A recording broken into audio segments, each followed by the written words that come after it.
ফিরে এলাম বিরতির পর। এবার যেদিকে আমরা চোখ রাখবো যে জল সম্পদ দপ্তরে একটি ডেপুটেশন জমা দিয়েছে সারা ভারত কৃষক সভা, এবং এখানে উপস্থিত ছিলেন বাম নেতা পবিত্র কর।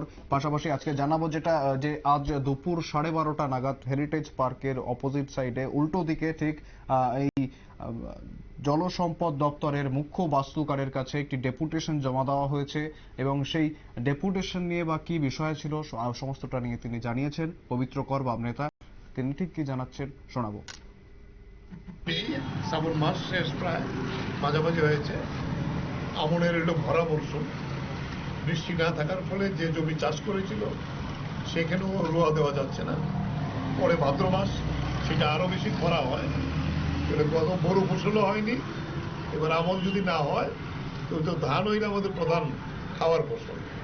সেই জায়গায় আমরা সেচ দপ্তরের কাছে এসছি এই কারণে যে তারা তো প্রায় 80-90 ভাগ মেশিন খারাপ, বিকল, ফলে এখন জল দিতে পারলে ওই জমিতে লাগানো যাবে। এই ব্যাপারে কথা বলতে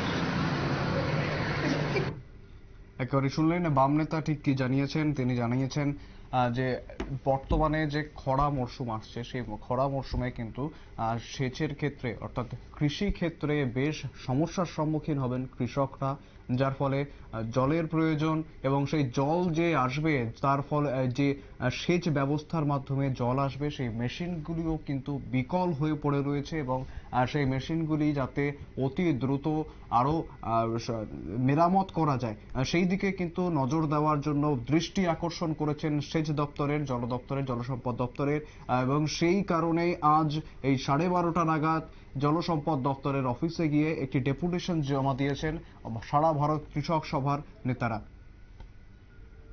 পরবর্তী আপডেটগুলির জন্য চোখ রাখুন শুধুমাত্র নিউজ ভ্যানগার্ডের পর্দায়।